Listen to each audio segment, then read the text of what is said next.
Meus queridos irmãos, com muita alegria, quero saudá-los com a paz do Senhor. Amém. Glória a Deus por esta manhã de domingo, nosso primeiro culto de domingo do ano de 2024. E é um privilégio para nós estar aqui na casa de Deus para adorar o nome do nosso Deus. Eu quero, antes de tomar a palavra, agradecer a Deus porque hoje também já começamos nossa escola dominical mais cedo. Um número muito grande de irmãos participaram. Eu quero convidar você para ser um aluno da escola dominical. Você que tem vindo, não deixe de vir nos próximos domingos. E você que não tem vindo, passe a participar conosco. Ser convidado, será muito bem-vindo. A partir do próximo domingo já estaremos nas salas de aulas. Será uma bênção esse trimestre sobre a igreja. A doutrina da igreja é isso que nós vamos estudar. Meus irmãos, eu pedi ao Senhor uma palavra para esse dia, para esta manhã, o primeiro culto do ano, e a gente sempre, e é uma tônica das nossas pregações, do pastor, dos pregadores que sobem esse púlpito, é fazer as mensagens serem práticas e terem um sentido para a nossa vida diária. Não é apenas uma reflexão, mas também um caminho apontado, que seja útil para a gente no dia seguinte, na vida, no trabalho. E eu pedi ao Senhor uma palavra para, quem sabe, guiar a gente nesse tempo, alguns pensamentos de Deus para a gente levar aí para esse ano de 2024. E o Senhor me levou a esse texto. Eu gostaria de ler novamente com os meus irmãos. 2 Reis, como o pastor já leu, capítulo 3. Vamos ler do versículo 1 até o versículo 7, é uma história muito importante, muito preciosa, e eu quero falar sobre as lições do passado, que nos ajudam, meus irmãos, nos desafios futuros, e é isso que eu tenho aprendido nesse texto, refletindo, e quero compartilhar com os irmãos essas lições, esses desafios. 2 Reis, capítulo 3, versículo 1 em diante, diz assim a palavra de Deus. Jorão, filho de Acabe, começou a reinar sobre Israel em Samaria, no 18º ano do reinado de Josafá, rei de Judá, e reinou 12 anos. Fez o que era mal aos olhos do Senhor, porém não como seu pai, nem como sua mãe, porque tirou a coluna de Baal, que seu pai havia feito. No entanto, aderiu aos pecados de Jeroboão, filho de Nebate, que havia levado Israel a pecar e não se afastou deles. Mesa, rei dos Moabitas, era criador de gado e pagava o seu tributo ao rei de Israel com 100.000 cordeiros e a lã de 100.000 carneiros. Mas depois da morte de Acabe, o rei dos Moabitas se revoltou contra o rei de Israel. Por isso, naquele instante, Jorão saiu de Samaria e reuniu todo o exército de Israel. Mandou dizer a Josafá, rei de Judá: o rei de Moabe se revoltou contra mim. Você irá comigo à guerra contra Moabe? Josafá respondeu: irei. Sou como você, e o meu povo é como o seu povo, e os meus cavalos são como os seus cavalos. A igreja pode dizer amém? Amém. Bom mesmo, meus irmãos, para ficar bem claro, o que nós vamos trazer para a igreja hoje, seria ler todo o texto, mas não temos como fazer isso, um texto muito longo. Acho que a gente pode expor isso no decorrer da ministração, mas eu queria olhar com os irmãos essa história. As narrativas bíblicas, meus irmãos, elas são de grande importância para a vida do cristão. Na verdade, elas são as histórias que recontam os eventos do passado para dar sentido e direção ao povo de Deus. Nós podemos aprender muito com as histórias da Bíblia, com as histórias, sobretudo dos livros históricos.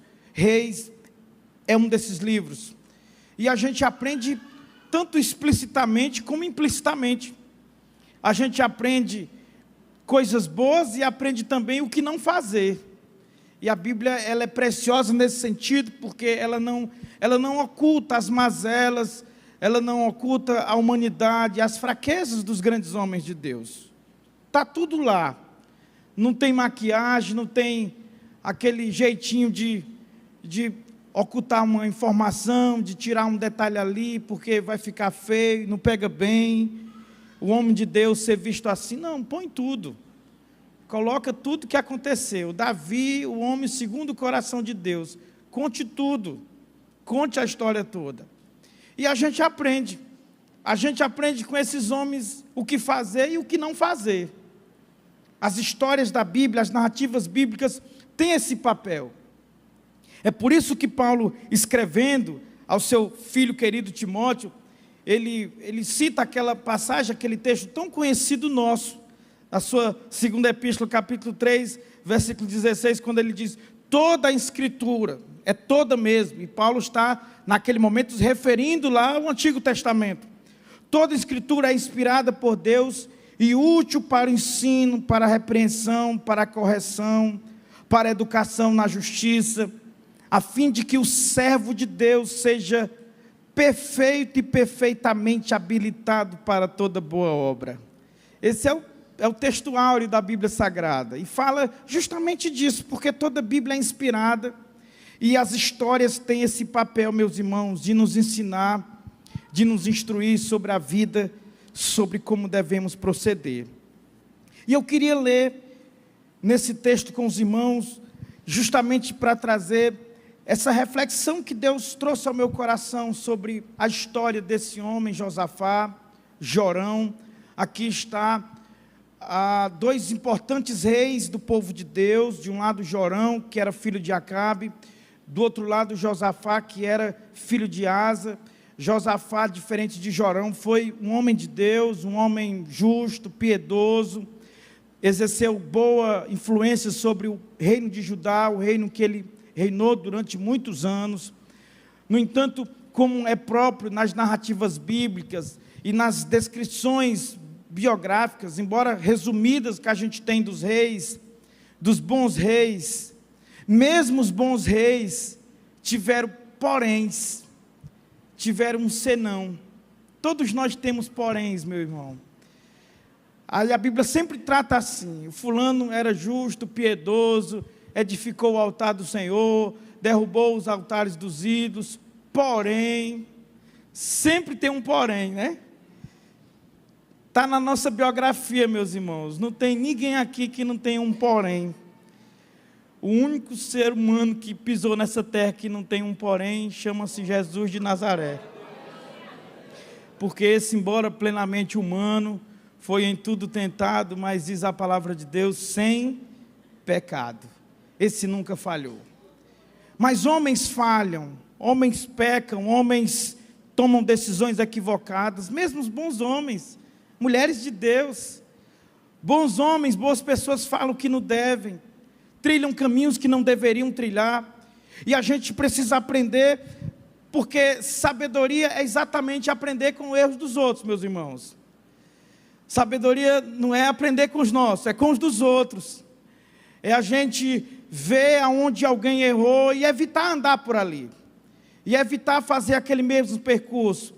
E a gente tem um livro inteirinho de preciosas lições, de gente que viveu boa vida e que tem muito a nos ensinar. E eu queria andar um pouquinho nessa história para aprender com os irmãos sobre essa história, lições preciosas do passado, meus irmãos, que nos ajudam para os desafios futuros. Quem sabe para esse 2024, eu queria tornar isso bem didático para que você lembrasse daquilo que Deus tem a falar conosco nesse dia.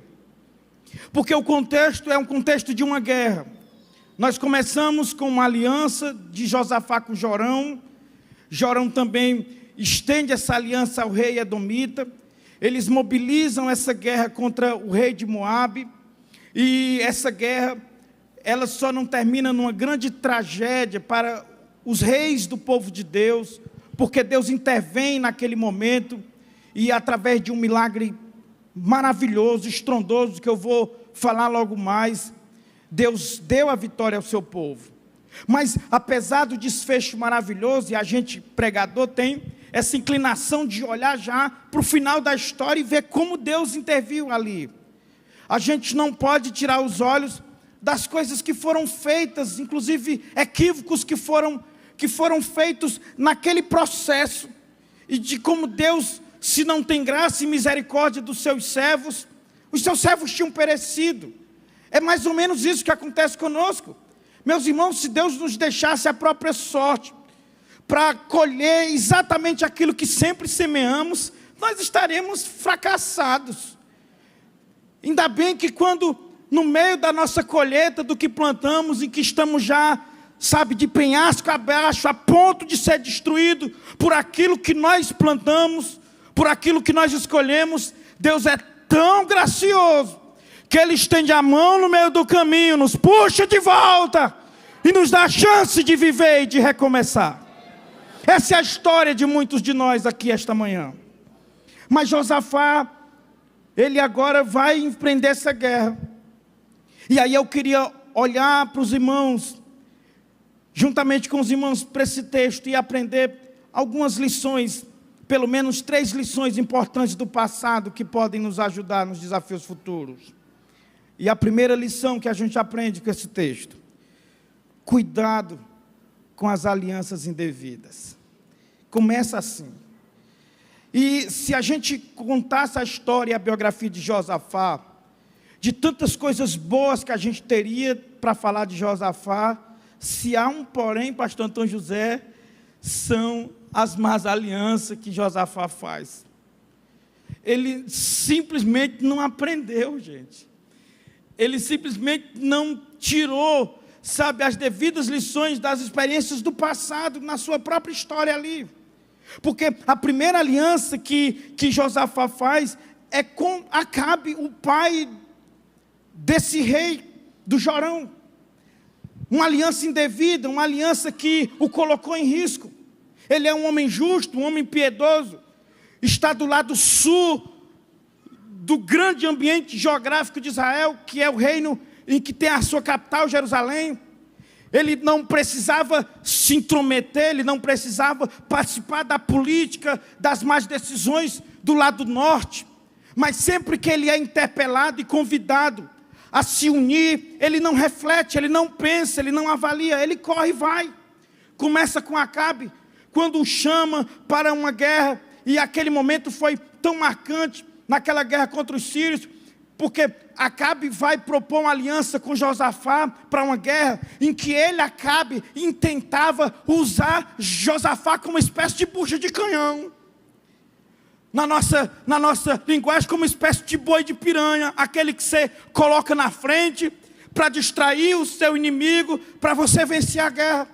Acabe nunca teve intenção de ser amigo de Josafá, de ser um companheiro de Josafá, de ser um parceiro de Josafá. Quando ele vai e se une a Josafá, ele está tentando burlar o que para ele já era um destino inevitável, porque o profeta já tinha dito que ele morreria, que ele não sobreviveria. E ao aliançar-se com Josafá, a intenção dele é justamente colocar Josafá à frente, para que quando o exército inimigo alvejasse o rei, ao invés de alvejá-lo, alvejasse o próprio Josafá. Veja que homem maligno. E o texto fala que eles vão à guerra, a ponto de Acabe vai disfarçado de um soldado comum, e pega o Josafá e veste o Josafá de vestes reais. Enche Josafá de pompa e diga: vai, nós lhe honramos. Só que ele queria, sabe o que com isso? Que quando o inimigo quisesse matar o rei, matasse. Tem hora que você pensa que está sendo honrado, você está sendo bucha de canhão. Tem hora que você pensa que alguém está querendo fazer algo de bom para você, mas está usando você, está te expondo, está querendo se esconder em você e fazer você o seu escudo. Está te tornando um escudo humano no meio de uma batalha em que ele sabe que fatalmente vai ser alvejado. E Josafá não reflete isso. Josafá vai com Acabe. Passa os anos, morre Acabe nessa mesma guerra, porque tinha uma palavra do Micaías que o Acabe não passaria dessa batalha vivo. E é interessante que, embora Josafá todo vestido de vestes reais, Deus desvia o foco do rei e passa todo o foco para Acabe disfarçado de soldado. Aí o texto diz que uma flecha lançada aleatoriamente foi no único lugar do corpo de Acabe que poderia ser atingido. E ele foi mortalmente ferido e morreu ali. Josafá poderia ter aprendido ali de nunca mais eu me uno a gente ruim. Nunca mais eu estabeleço aliança com homem ímpio. Nunca mais eu sento na mesa e faço acordo com quem não é honrado, com quem não é homem de verdade, com quem não honra a palavra, com quem não tem dignidade, com quem não tem valor. Ora, morreu Acabe, assume Acasias, o filho do Acabe. Ora, mas já fizeram aliança. O texto diz isso, meus irmãos, 2 Crônicas, capítulo 20, versículo 35. Eu fico impressionado com Josafá. Olha como é que o texto diz. Depois disto, depois que o Acabe tinha morrido, o rei de Judá, Josafá, se aliou com Acasias, rei de Israel, cuja conduta era ímpia, o filho do Acabe, o homem ímpio. Agora, aliados, e aliança aqui é para eles construírem grandes navios e fazer uma viagem em busca de ouro, em busca de riquezas, e eles se unem, movimentam suas tripulações, montam uma grande expedição para ir à busca de ouro, assim como Salomão fez no passado, em Tiro e Sidom. E aí o texto diz, isso aí a gente vai ver em 1 Reis 22 e 49, que Deus intervém de novo naquele processo, e Deus faz os navios se quebrarem. E aquela expedição termina frustrada, porque no lugar chamado Ezion-Geber, os navios se quebram, e Josafá não consegue chegar até o ouro desejado naquela aliança indevida. Acasias, um homem ímpio, um homem mau, foi castigado pelo Senhor, reinou apenas 2 anos. Quando ele sai do trono, ele não tem herdeiro, e quem assume é o seu irmão mais novo, chamado Jorão. E aqui a história mostra que o rei de Moabe, que era vassalo do rei de Israel, pagava tributos, 100 cordeiros, 100 lãs de carneiro. Quando viu o menino mais novo assumindo, disse: olha, mas agora está fácil, eu não vou mais ser vassalo desse rei não. E aí Jorão reúne agora seu exército e diz: eu vou combater contra Moabe, porque se rebela contra mim. E aí ele vai, chama o rei edomita, e vai até Josafá, e diz: por acaso tu irias guerrear comigo contra Moabe? Aí o bom Josafá novamente: eu irei, meu povo será o teu povo, meus cavalos serão os teus cavalos. De novo, tem gente assim, né, meus irmãos? Não aprende, né? Sabe, não aprende, não reflete. Você foi enganado, foi ludibriado. Está na cara que a pessoa não tem boa conduta, não tem os mesmos valores que você, e você está lá, está insistindo, quer ser amigo, está junto, já vai casar, já está fazendo planos para o futuro. Você quer aprender com o passado, com coisas que homens de Deus fizeram e você não precisa fazer também. Não faça, não estabeleça alianças indevidas com gente ímpia, com gente que não pactua da verdade do evangelho que você pactua. Em algum momento isso terminará em tragédia para você. Meus irmãos, famílias são destruídas por alianças indevidas. Empresas se quebram, se destroçam por famílias e por alianças indevidas. Pessoas se deprimem e se matam por alianças indevidas. Pessoas saem da igreja, deixam o amor do Pai, deixam o amor a Deus, abandonam uma vida inteira de serviço a Deus por causa de um mau casamento, de uma má aliança. Eu soube recentemente uma jovem criada na igreja, criança, adolescente, adulta. Queria tanto casar e casa, e quando chega o momento de viver a vida como casada, ela simplesmente é forçada agora a sair da igreja e fazer um pacto de fidelidade a uma religião terrível.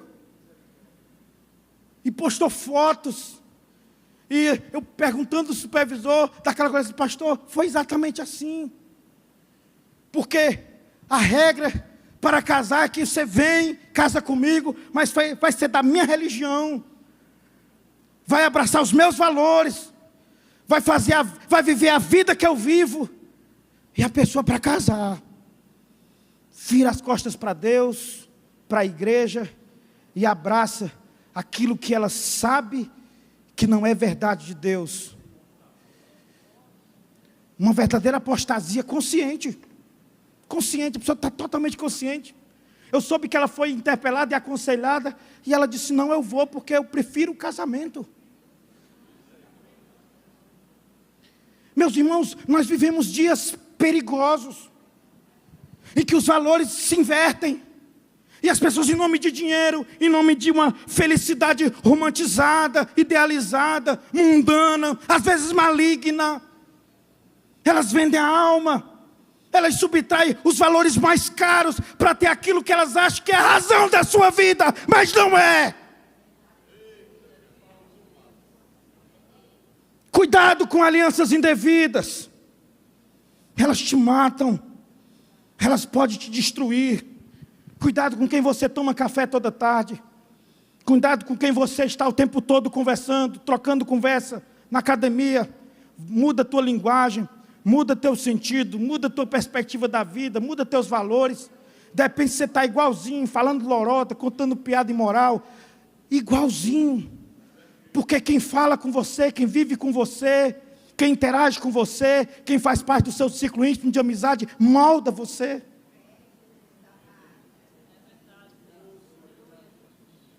E Josafá está aqui nos ensinando.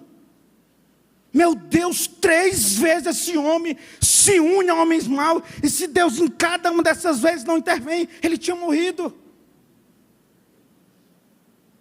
Mas a gente pode aprender também com Josafá. Em segundo lugar, não tome decisões importantes impulsivamente. Não tome decisões importantes no susto. Jorão bate palma na porta de Josafá e diz, tu vai comigo à guerra? Irei contigo. O meu povo é o teu povo, o meu cavalo é o teu. Como assim? Decide assim, sem pensar, sem refletir, sem orar, sem perguntar para Deus. Tem gente assim, meus irmãos, que sai, sabe, de colisão a colisão na vida, de pancada a pancada, decidindo no impulso, no susto, sabe? Às vezes movido, meus irmãos, pela inquietação de querer algo rápido, apressado, e vai, se joga, não pensa, não avalia, empreende uma coisa que de repente precisava ser pesada, ser construída, ser planejada, mas quer muito, quer agora, e se endivida a família, porque se não tiver, não tem felicidade, se não tiver, vive uma vida amargurada, decide impulsivamente, quer agora, e decide agora, e não pergunta pai, e não conversa com o pastor, e não reflete, e não ora. Josafá decide e vai. Tu irás comigo? Vou. Meus cavalos são teus, meu povo é o teu. Não. Calma. Pergunte para Deus. Você está indo fazer uma coisa que pode te matar. Muito, como diz um hino, muita calma nessa alma. O Josafá vai. Ele vai impulsivamente. Meus irmãos, quantos de nós amargam consequências desastrosas por termos tomado decisões impulsivamente? E tem gente que se aproveita disso. Pega a gente na agonia e pede uma coisa, Pergunta uma coisa. Tem gente que encontra você ali sem estar refletindo direito e quer que você decida uma coisa que tem um grande impacto na sua vida, na sua família, nos seus negócios. Aí chega assim, não, tem que dizer agora. É tipo, sabe, aqueles vendedores que pegam você e faz toda aquela coisa florida, mas você tem que falar agora. Mas falar agora mas falar, ele está te oferecendo um imóvel de 1 milhão. E você tem que decidir numa conversa de 5 minutos em que ele está florindo o negócio. E ele diz assim, olha, essa promoção, isso aqui que eu estou lhe apresentando, isso aqui só vale 5 minutos. Porque se o senhor sair daqui, dessa conversa, mais tarde, amanhã, nem volte, que não tem mais essas condições maravilhosas. Aí você volta 1 mês depois, ele está no mesmo canto, dizendo isso para outras pessoas.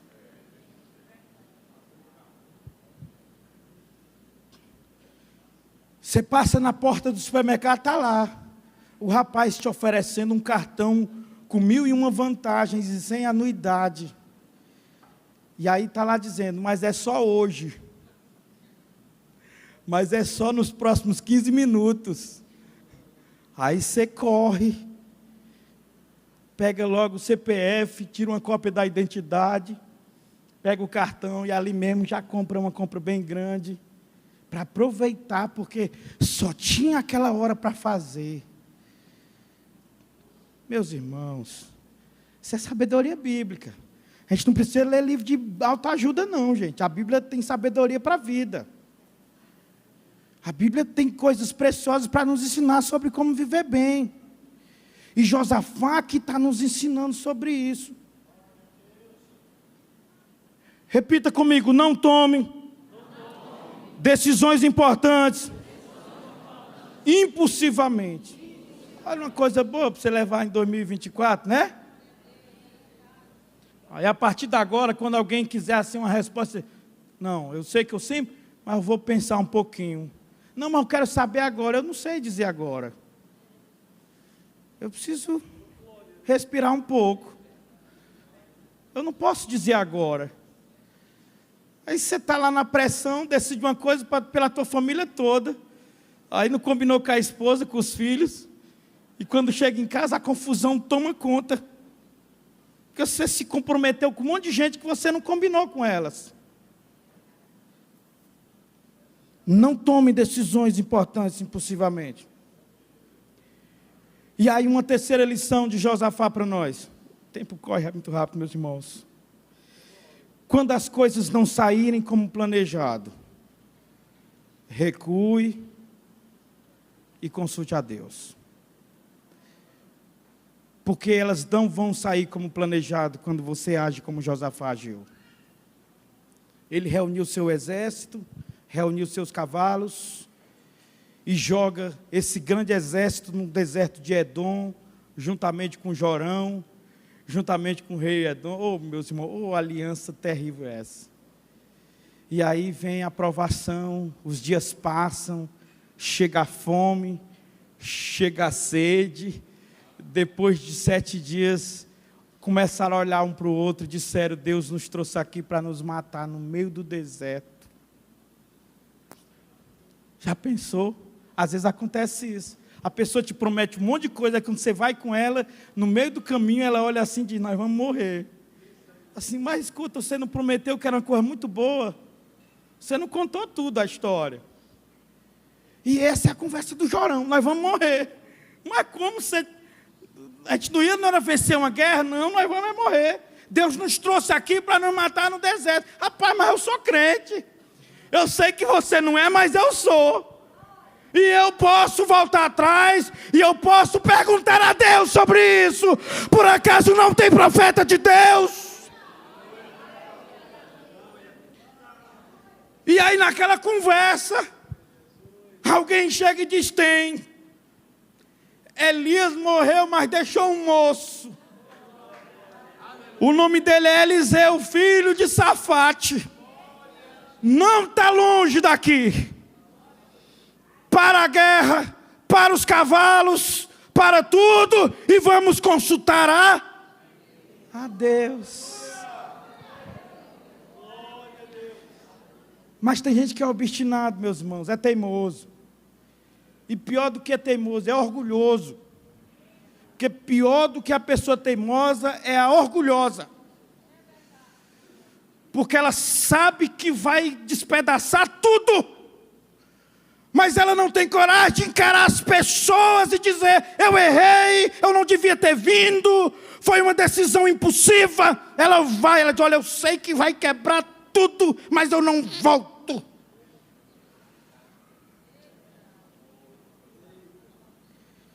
Aí lá vai o trio falar com Eliseu. Jovem. Aí você pensa que profeta bate continência para rei ruim. Está muito enganado. Quando o rei chegou, que Eliseu, moço de Elias, menino não tem nem assim muitos anos de ministério, olhou para Jorão e disse: o que é que tu está fazendo aqui? Por que tu não foi consultar os profetas do teu pai e da tua mãe? Aí Jorão põe a mão na cabeça e diz: não, pelo amor de Deus, Deus nos colocou num precipício, nós vamos morrer, todo esse exército vai falir, vai morrer, vai todo mundo ser humilhado nessa guerra. Aí Eliseu olha para ele e diz: se não fosse por causa desse homem Josafá que está do teu lado, eu nem trocaria uma palavra contigo. Mas por causa do Josafá, que eu respeito, porque eu sei que é crente, manda um arpista tocar aqui, que Deus vai falar conosco. Aleluia. Levante sua mão esta hora, porque esse é o Deus, meus irmãos, que nos encontra. A gente errou, a gente falhou, a gente está lá no meio dos ímpios, não devia estar.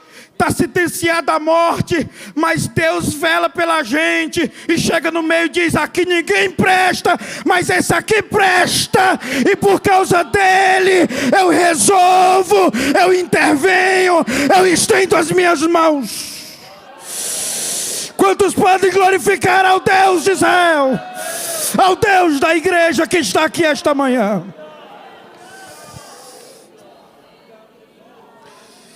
Aleluia, aleluia, aleluia. Às vezes a gente faz muita coisa que não deve, e quando percebe está afundado num mar de impiedade com outros ímpios, e é impressionante como Deus nos enxerga ali, e Deus diz: não, esse aqui não é igual aos outros, eu tenho uma aliança com esse aqui. E por causa dele, vocês tudo vão escapar. Aleluia. Aleluia. Vale a pena mais servir a Deus, meu irmão. Vale a pena, vale a pena, vale a pena. Adore a Ele esta manhã. A gente veio aqui só para isso, gente. Ele é tão bom que ainda fala com a gente. Mas bastava adorá-lo e ir embora para casa.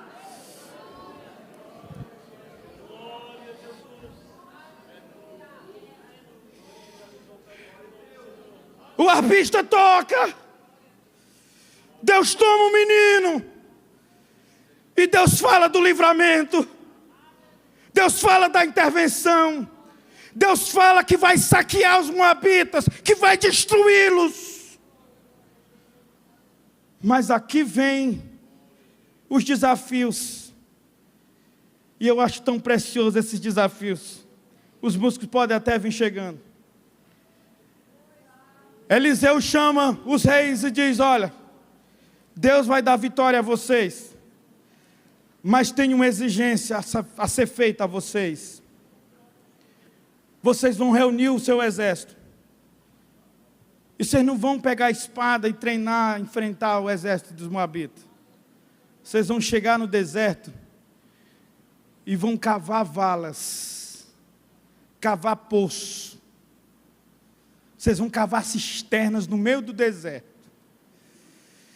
E eu acho impressionante isso, porque Deus tem essas coisas assim que a gente não entende. Quem já se viu cavar poço no deserto, meus irmãos? Para quê? Para que cavar poço? E sabe o que é que Deus está ensinando a gente aqui? Deus está ensinando a gente algo muito importante. Você precisa levar para casa, para a vida, para este ano. Sabe, aquilo que você almeja demanda de você esforço. Demanda de você dedicação, entrega. A gente quer na mão, a gente quer de graça. Nós somos regidos pela lei do menor esforço. A gente não quer fazer nada. A gente quer que Deus venha e resolva aquilo que a gente estragou. Mas tem um preço, tem um trabalho a ser feito. Leve todo mundo para o deserto para cavar poço. Você quer viver assim? Essa vida mole e tranquila, esperando cair do céu as coisas? Você não quer estudar, você não quer trabalhar, você não quer correr? Eu estava lendo que no ano passado, as estatísticas mostraram que cresceu assustadoramente um segmento social chamado nenéns, que são aqueles indivíduos que nem estudam e nem trabalham. Eles crescem cada vez mais. Jovens, em casa, chão grandão, com 30 anos jogando videogame.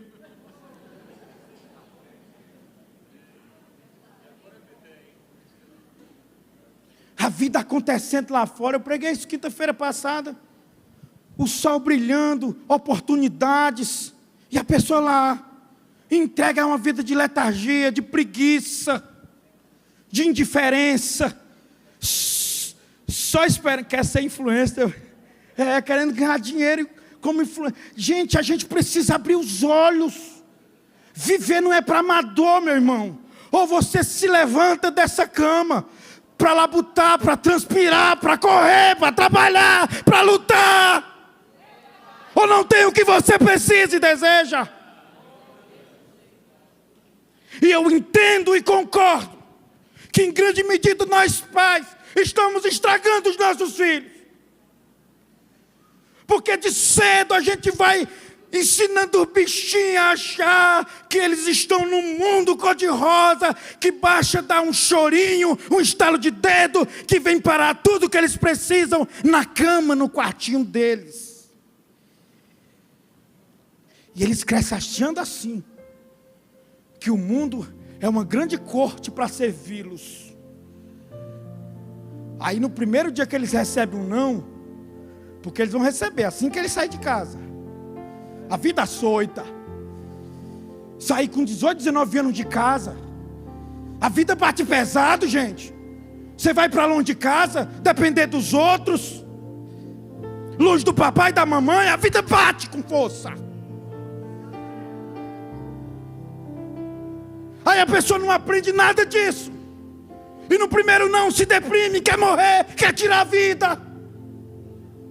Porque passou a vida toda dizendo no bichinho, o que você quer? A pessoa fica adivinhando para dar. Bota esse meninão para fazer a comida dele, irmão. Ensina ele a lavar as roupas dele. Ensina ele a lavar a louça que ele sujou.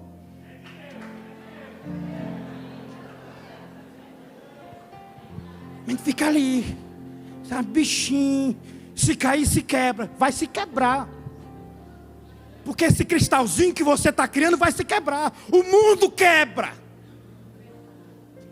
No dia que você faltar, o mundo quebra, gente de cristal. Você quer ter o que você quer? Cave poço. Estude. Trabalhe. Corra atrás. Procure oportunidades. Peça conselho pastor. Ora. Planeja a vida.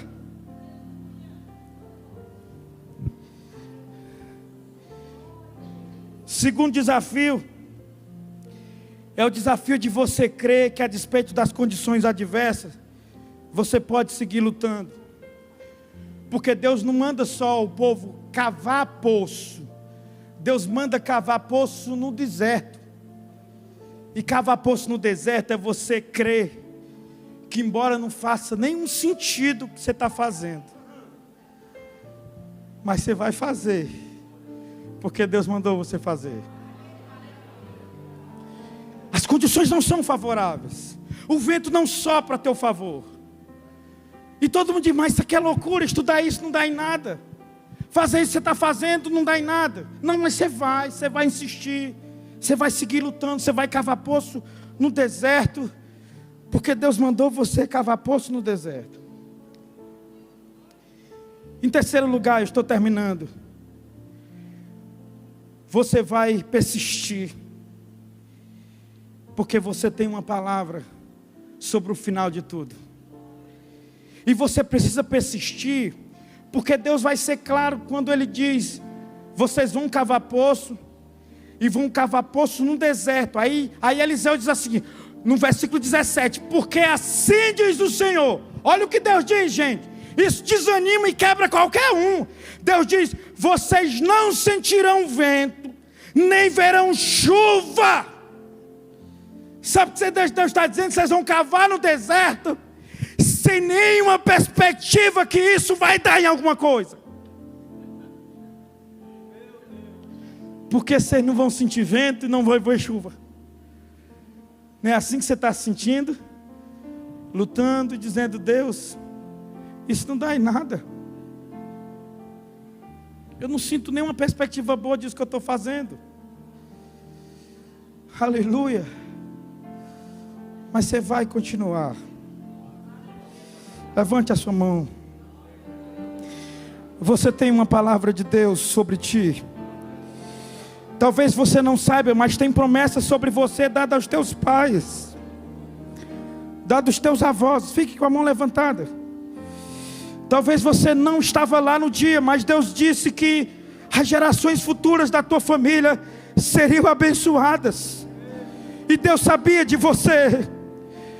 Deus sabia do futuro e Ele via você. Ele já enxergava a tua história. E por mais que você pense que isso terminará num fracasso, isso terminará numa grande tragédia, aquele que prometeu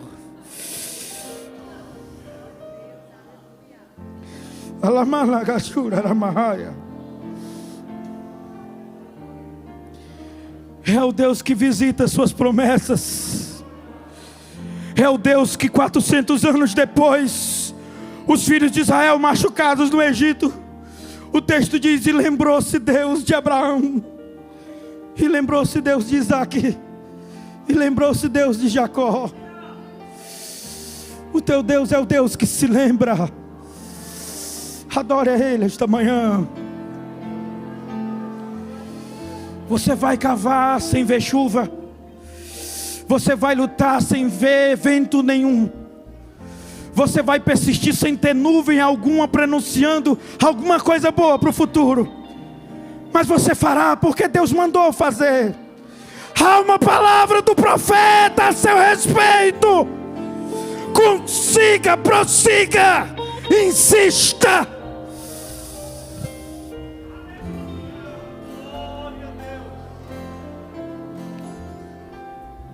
O povo cava o poço, enche aquele deserto de vales, cisternas para todo lado, valas para todo lado. E agora? Qual é a esquisitice agora? O que é que Deus quer com esse monte de cisterna aqui? Aí sabe o que é que Deus manda? Depois dos poços cavados, Deus manda o que só Ele pode fazer no deserto. Deus manda chuva. Cai água ali. As águas enchem aquele lugar. É tão maravilhoso, meus irmãos, olhar para o texto. Porque agora as águas correm. As águas atravessam aquele deserto de Edom. Deus enche aquelas valas de água. E aí é interessante que está amanhecendo o dia. Olhe para mim, eu estou terminando essa palavra. Está amanhecendo o dia. O rei de Moabe se levanta, pastor Dr. José, e começa a ver aquela correnteza de água vindo no deserto. E o texto diz que era manhã cedo. O sol refletia na água. E parecia que a água estava tornada em sangue por causa do reflexo do sol. E o rei olhou e disse: que coisa boa, os reis brigaram entre si se destruíram. Isso aqui é sangue desse grande exército esparramado por esse deserto. Vamos olhar o destroço. Quando ele vai, gente, era uma arapuca. Eu sei que muitos irmãos que assistem sabem o que é arapuca. Era uma armadilha, era um laço. O exército de Israel, Judá, Edomita se levantam e destrói os moabitas, porque Deus os confunde com o reflexo do sol na água, que parecia sangue. Esse é o teu Deus. Você pode aplaudir Ele? Ele é o dono da igreja. Ele é o Senhor da história. Ele é o Senhor da tua casa, do teu futuro. Fiquemos de pé nessa hora, meus irmãos.